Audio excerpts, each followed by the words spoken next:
Welcome to a talk show with Derek. Today, I will be telling y'all how to change a tire on a car. The first step is to not get a flat tire in the first place. After you've done that, you need to stop next to the side of the road. Get up. What are you doing here? I'm just having my own talk show. This isn't your studio. This isn't your show. It's okay. It's okay. Just go somewhere else. Janitors.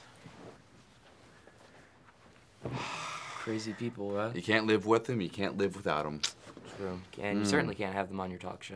Anyways. Good morning, guys. Welcome to a talk show with Caleb and John. My name is John. And my name is Caleb. Hey, Caleb. How are you doing today? I'm doing all right. How's your week been? It's been pretty good.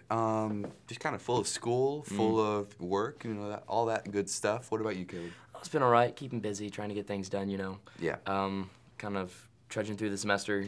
Can't wait for it to be over. Oh, me neither. I can't wait for some summer. It's gonna be awesome. Good stuff. Uh-huh. Well, John and I, we've been working hard on something, and we finally have the finished product. He and I have our own secret high five. See, it took a couple of years to perfect it, but it's okay. We want to show it to you guys now. It's our secret high five, and we want to put it out on the internet for everyone to see. Okay, you ready? Ready? Yeah. 1, 2, 3. There You you see, go. it's explosive, and it's fun, and it's just, you see it, and you're like, ha! That's respectful. Yes, it's I have respect for that. Class. Class. That's it. Uh-huh. Class. Yeah. So, Well- we have a problem. We actually have two problems today for you. We're gonna go ahead and dive into them, dive into the seriousness of it. We got problems from a group of 3 siblings, and they have told us that they live in a townhome that is smashed right up next to another townhome, and their next door neighbor is a man who sadly suffered an accident, and it caused brain damage that has led him to be unable to tolerate music.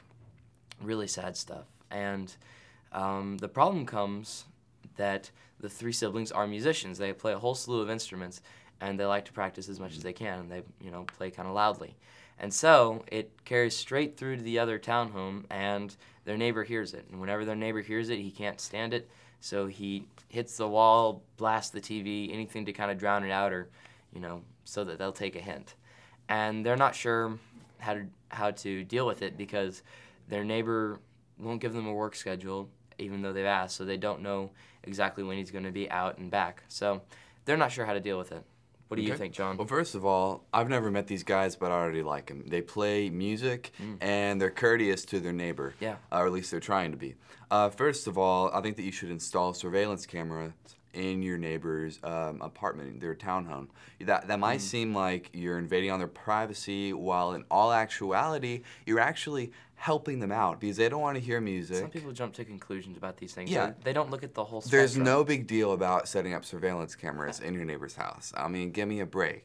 Or if you have a pair of strong binoculars, you could always appoint one person to be the lookout for the day. And really, go like on shifts. yeah, exactly. Yeah. And so when they see them leave, Exactly. they'll go to the window with the binoculars and they'll look, and then they can have like a secret word like egg salad. It's not creepy at all. So when the neighbor drives back, you just yell egg salad, and everyone puts away the instruments. Should it be egg salad? I think so. Okay. We're getting a hint from someone. So Well, I was thinking that next time your neighbor starts like slamming the doors and telling you to shut up, you know what you should do? You should just tell them to shut up, because really these people need to get a life. They need to get out of the townhome more because obviously they're not out enough for you to play music. I feel like we're approaching this problem the wrong way. Do you really? Yeah, I think there's a better answer for this. Are you thinking that we should use a crane? No, I'm thinking we should use the same kind of courtesy that these people are showing No, for their neighbor. because courtesy is always the answer, right? The name of the game, y'all. So, that being said, I'd advise, always be in a position where you can, not that you need like one person to look out, but be in a position in the home where you can see when he's leaving, and when he's leaving you start playing in this area, like at the front window, and then That way you can see him Kind of like as he's a driving back. stop and start sort of thing. Yeah, exactly. You know? And it would help you, like, because at concerts, like, if you ever get famous, at concerts, you have to be able to do all that theatrical stuff where you, like, just, like, stop really fast, and then you keep going, and then, like, you know, you look out the window, and then keep going again, and then, like, and keep going again.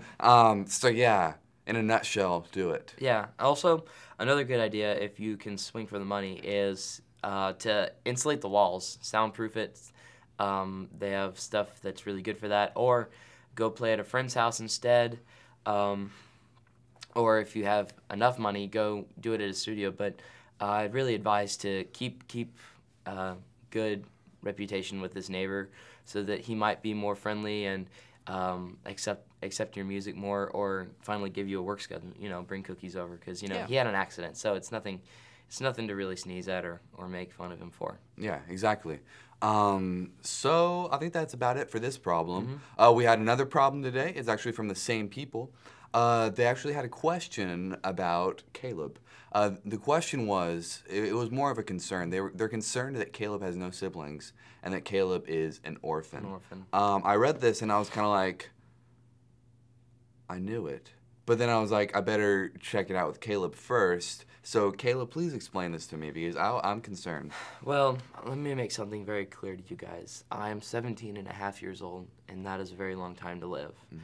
And a person who has experienced 17 years, especially the 17 years that I have, if anyone else has experienced my 17 years, you will understand where I come from. You are so brave. You will understand where I'm coming from with this. And still being a child, I'm many times going to act as a child. And there are factors that only I and anyone who shares my life can understand. It would be impossible to relate to what you've had, what's happened, right? It's a long story. Yeah. It's a long, complex story. But all this to say, no, I'm not an orphan. I have a 19-year-old brother, a 15-year-old sister, a 9-year-old brother, and 2 parents, one big happy family. I'm a family guy. So, that being said, good to remove all doubt. Big thanks to the people who sent us problems. They both came from the same threesome. Really appreciate y'all's courtesy and trying to love your neighbor as yourself.